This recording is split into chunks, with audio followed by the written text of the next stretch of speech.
Disney villains, a lineup that features some of the most iconic villains in animation history.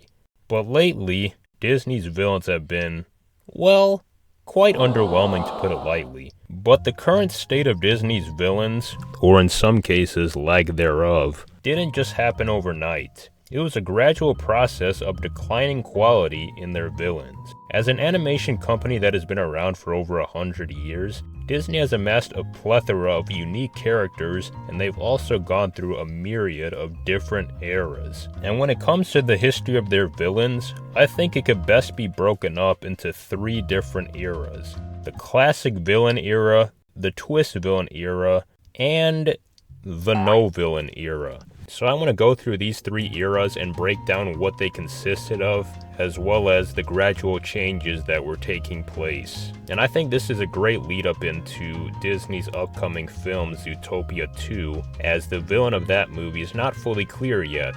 It's implied that this hooded animal is going to be a villain, but it remains to be seen whether Disney will actually commit to that or not. So anyways, let's get started with the classic villain era. So this is without a doubt the longest of the 3 eras of Disney villains. I would say this era began around 1950 with Cinderella and concluded in 2011 with Winnie the Pooh. Prior to Cinderella, Disney really didn't have much of a villain era at all. Most of their movies before Cinderella were anthology-based movies, so they were not plot-focused in a traditional feature film sense, which basically made it impossible to have a central villain if there's no central story to begin with. So other than some exceptions like the evil queen from Snow White, the pre-Cinderella era of Disney mostly consisted of movies that were really just collections of shorts that were packaged into a single film. I mean, literally 7 out of their 11 movies during this period were anthologies. So I guess if you want to get super particular and technical, then you could say that Disney actually had 4 eras of villains, and that this first era could be called Disney's non-existent villain era due to majority of their films being anthology movies at the time, with the exception being their one iconic villain in the evil queen from Snow White. But that didn't really roll off the tongue that well. As far as I'm concerned, that does not count as a villain era because Disney was not making traditional movies with a central story, so of course most of their movies are not going to have the central villains. But anyways, when looking at the classic villain era, Disney's villains were recognizable by appearance alone. I mean, you really don't even have to know anything about the story or their motivations. You could just simply put a lineup of the characters in the movie, and most people would probably be able to pinpoint who the likely villain is. Take Hercules, for example. If I were to just lay out a handful of the main characters within this movie, just by looking at them, it's not too hard to decipher who the likely villain is. Or looking at something like The Lion King, where it's not too difficult to strongly infer from this handful of characters that Scar is most likely the villain. I mean, just by color alone, he is fully distinguished from the rest of the lions in the movie by being dark brown and black. Huh? Oh wow, that did not sound right at all. I mean, he is distinguished from the other lions for features such as his scar on his eye, the way that his natural smile is just crooked and naturally looks villainous and mischievous, and the way that his overall shade of complexion is very different from the rest of the lions in the movie. Yeah, that sounds better. Let's do one more. How about Aladdin? Just from this handful of characters, again, it should be quite clear who the villain most likely is. Well, actually, this is kind of a bad example. You might be tempted to think that the villain is Jafar, when the actual villain is Aladdin, because he is a rotten, degenerate, good-for-nothing little thief. Anyways, I mostly picked examples of villains from the Renaissance era, mainly because the Renaissance consisted of their most iconic stretch of villains, but this was absolutely a trait that Disney had prior to the Renaissance era. I mean, you can look at characters like the evil stepmother from Cinderella or Maleficent from Sleeping Beauty, and it's quite clear just by their appearances that they're intended to be the villains. The overall point being that just from character design alone, Disney tried to make it unmistakable who the antagonists of their stories were. Now, of course, Disney didn't always implement this during their classic villain era. I mean, you look at something like Beauty and the Beast, and if you were just going by appearances, the Beast would probably look like the villain, but of course the villain in that movie was actually Gaston, who is designed to look very handsome. But the whole point of that movie was to not judge by appearances, so that was more the exception than the general rule. But it wasn't just appearance, it was also their role in the movie that was very clearly villainous. For example, let's look at Disney's most famous villain, Captain Hook. Captain Hook's actions clearly portray him as the villain of the story. He's consistently trying to pursue Peter Pan as well as Tinkerbell and the children throughout the movie, and commits acts such as kidnapping, attempted murder, and more. The movie doesn't try to soften Captain Hook's actions or make him appear sympathetic, nor do they make him an entirely one-note villain either. Captain Hook's motivation is relatively simple. His primary goal is to get revenge on Peter Pan for cutting off his hand and feeding it to a crocodile. It's not overly complex, but at the same time, you could understand how someone could hold very hard feelings against someone who cut off one of their limbs. So even though the movie doesn't try to make Captain Hook out to be some kind of hero in any way, he still does have some form of motivation driving him. And for another example, let's look at Scar. Again, Scar's actions are clearly villainous throughout the entire movie.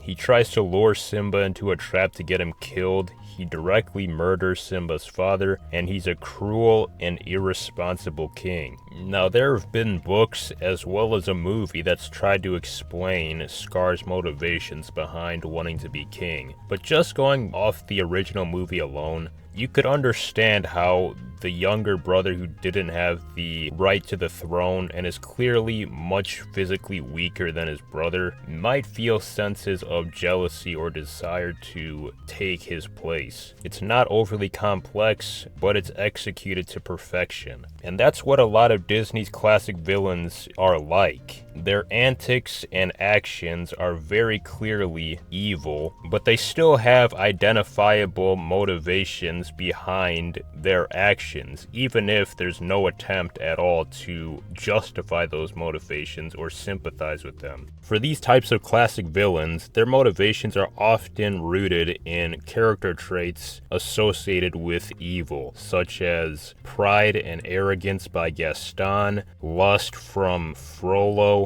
theft by Aladdin, and even in the 21st century, Disney did occasionally increase the complexity for some of their villains without trying to justify their actions or make them out to not really be villains, such as Mother Gothel from Tangled. She was a character that started out relying on a specific plant that would reduce her aging. But after the king takes that plant in order to save his wife and give birth to Rapunzel, Mother Gothel kidnaps Rapunzel in order to keep having access to the powers that reduce her aging. Now, her actions are very obviously villainous. She kidnapped a girl and locked her into a castle and manipulated her for years. But her motivation is still very clear that she needed that plant in order to maintain her youth and her looks forever, essentially tapping into a fear of death. And given that Mother Gothel had had presumably hundreds of years of uninterrupted access to this plant, it created a level of dependency on the plant to the point where she couldn't handle the reality that it didn't belong to her and that eventually she would have to confront her mortality. So even though there were multiple psychological layers behind Gothel's villainy, the movie is still quite clear and unambiguous that her actions are evil and that she is the antagonist of the story. So with a multitude of factors including their iconic appearances and distinct personalities, Disney villains occasionally overshadowed the protagonists within the movie, hence why there's literally a whole franchise made by Disney dedicated to their villains. They were fun to watch, easy to root against, and satisfying when they were defeated. And this should go without saying, but of course not every single villain during this 50-60 year time period was a classic villain. I mean, Disney did have some occasional sympathetic villains, or they had twist villains such as from Atlantis: The Lost Empire. But on the whole, Disney strongly leaned towards a classic, clear-cut villain during this era. But then around the 2010s, things started to change a little bit. Or maybe a lot. Now I'll start off by saying that deviating from classic villains is not inherently a bad thing. There have been many well-executed villains that were not overtly evil from the beginning, and it can be good to change up the formula a little bit to create greater suspense and unpredictability within the story. But it does also depend on how it's executed. So, how did Disney execute their post-classic villain era?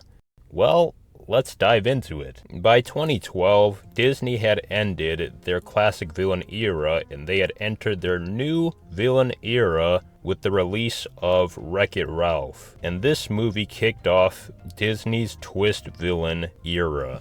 This was definitely the shortest of Disney's villain eras, but it is still quite significant. When it comes to Wreck-It Ralph, most people tend to have positive regard towards King Candy's twist as Turbo. Oh, and spoiler warning for all these upcoming movies in case you didn't know that there were twist villains in them. You know, I could have put that spoiler warning before I even talked about Wreck-It Ralph, but I willingly chose not to. I guess you could say that's kind of villainous. But during this time period, Disney released 4 movies, including Wreck-It Ralph, that followed a twist villain archetype. After Wreck-It Ralph came Frozen. This may have been the most famous of their twist villains, with Prince Hans becoming a defining staple of Disney's subversive tactics towards their classic princess stories. I mean, it was treated like some big, new, surprising thing to have Prince Charming actually be the bad guy. Like, where have we ever seen that before? Oh, what's that? You said Shrek 2 had already done that and did it 10 times better? Huh. Well, at least Prince Hans was executed well, right? No?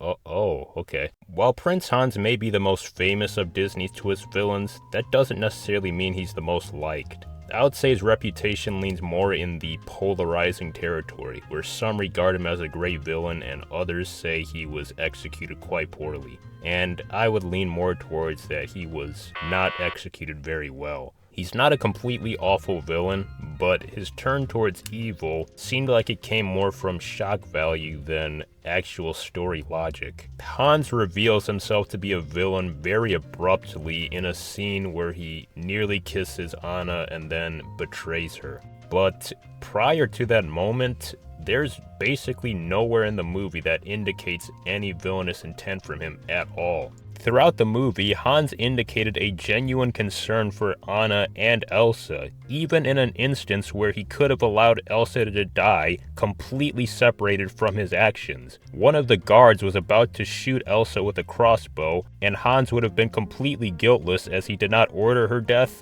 or actively take part in it, but he actively chose to save Elsa's life when there was no reason for him to do so other than out of care for her. Yet all of a sudden, when he reveals himself to be a villain to Anna, he tells her that his plan all along was to kill Elsa?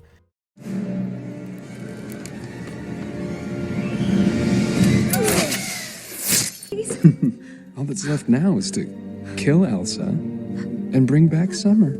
All that's left now is to Kill Elsa. Wait, what? It's been well documented that the original plans of the story was to have Elsa be the main villain, but then they decided to turn her into a heroic character. And it really does feel, to me at least, like Hans was just thrown in as the villain at the last minute, just for the sake of having an antagonist in the story. So regardless of where you fall on Hans as a villain, I think it's safe to say that he was a downgrade, at least in execution, compared to King Candy, and he was also a downgrade compared to most of Disney's classic villains. And Hans indicated a concerning trend within Disney's twist villain era, to which Disney was trying to rely more on shock value and unpredictability rather than actual story logic behind their villains' turns to evil. Either that, or the villain twist came too late to be meaningful. In Big Hero 6, Professor Callahan's twist comes quite late in the film, and the movie ultimately tries to build up this sympathy for him by making him want revenge for his daughter's perceived death, but overall it's so late that the audience barely has time to even feel that much for him, especially when it quickly transitions into being a cold-hearted murderer who doesn't even care about Tadashi's death, or seem to care about basically anyone else's life.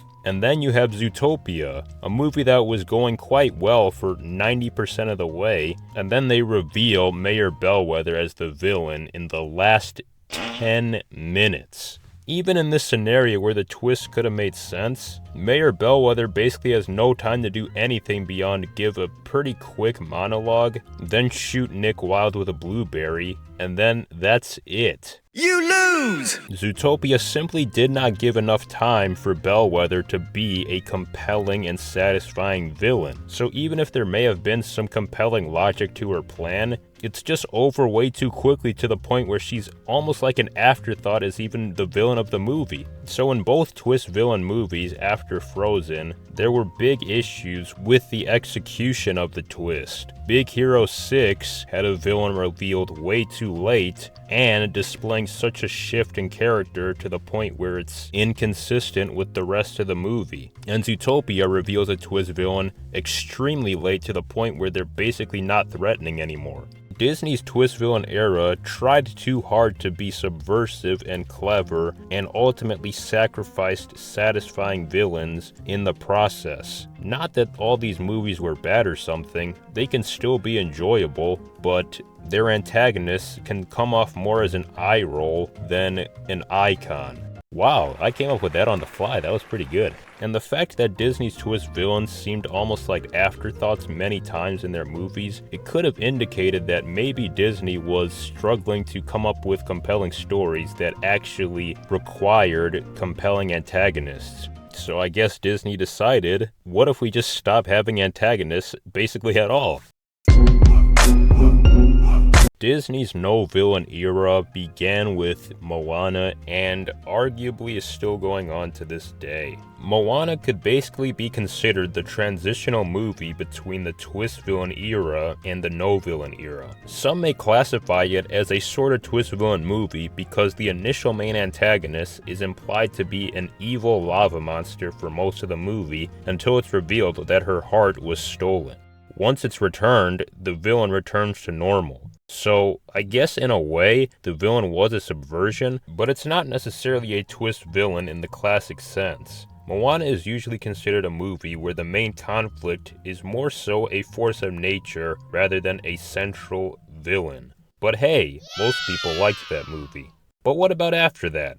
After Moana, Disney's shift towards no central villains became way more noticeable and apparent. Ralph Breaks the Internet was the next movie, and that movie essentially had no main antagonist. Instead, the story is primarily driven by Ralph's conflict with Vanellope over her plans to leave her game, and their pursuit to buy a new steering wheel. But the movie has no central villain. In place of that, Disney decided to shoehorn in this stupid insecurity virus that spread a bunch of creepy Ralph clones throughout the internet, creating a boss battle that was like a fanfic merging of a zombie apocalypse and a kaiju battle.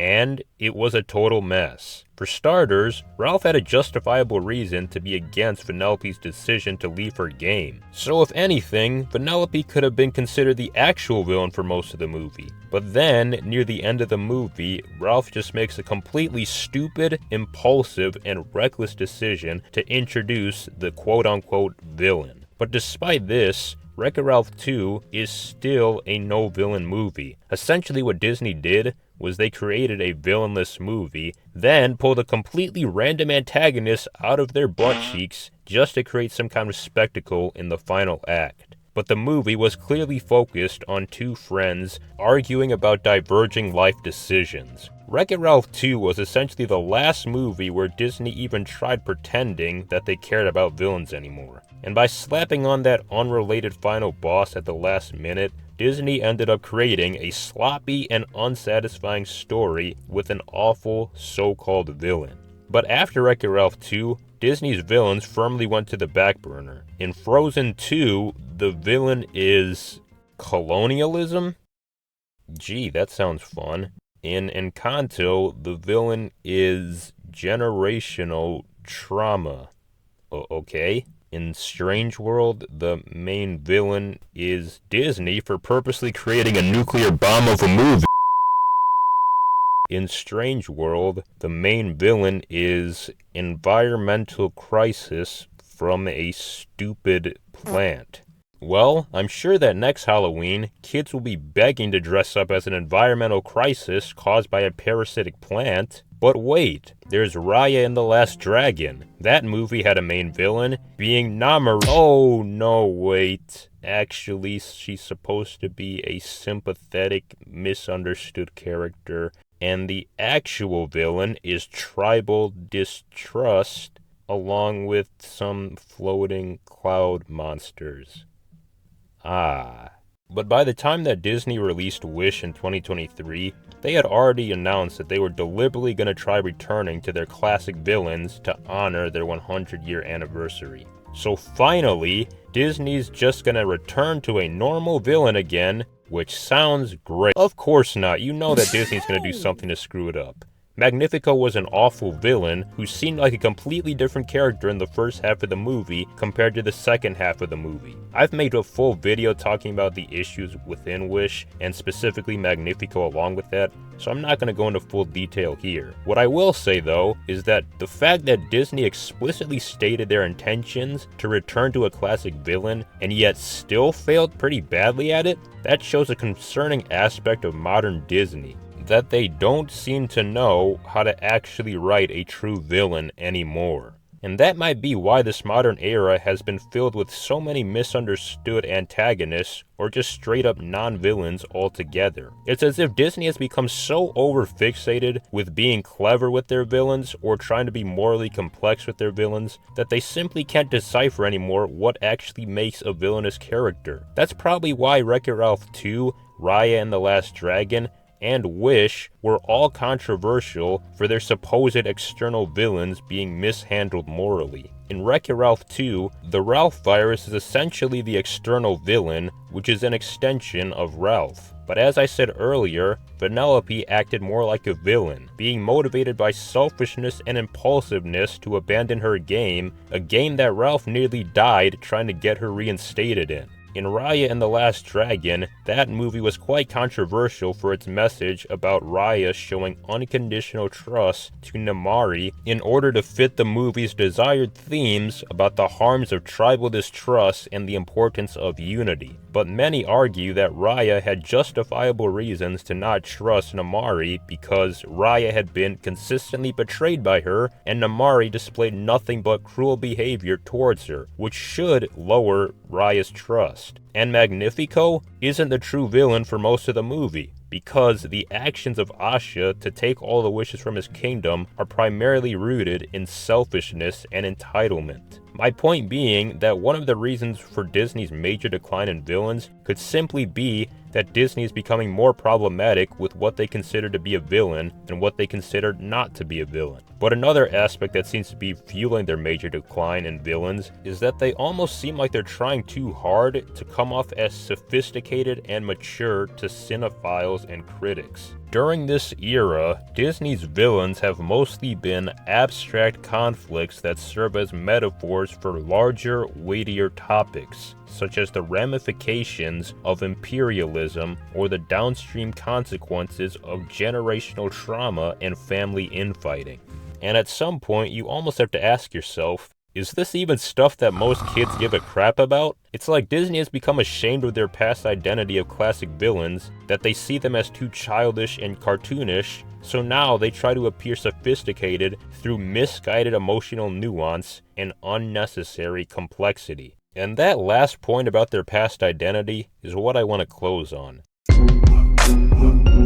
Disney's villains are not the main issue with the current state of the studio. Rather, they are a symptom of larger issues that have been plaguing Disney. Over the course of the past decade, Disney has consistently made decisions that indicate that they are ashamed of their past identity. Their remakes are the strongest example of this. Even though Disney is trying to profit off nostalgia with their past movies, more often than not, their remakes are hollowed out versions of their original movies that often make strange changes to appear more realistic or modern.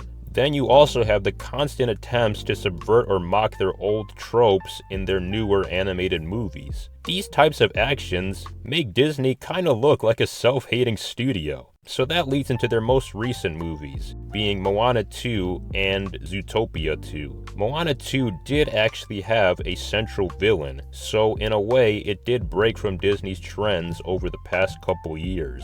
But will Zootopia 2 continue towards an embrace of classic villains? And more importantly, will its antagonists be executed well? I don't know, but I do know that their modern villains have demonstrated their weakening creativity and their increasing moral confusion. So, do better, Disney. I don't really have a strong closing line to end this video.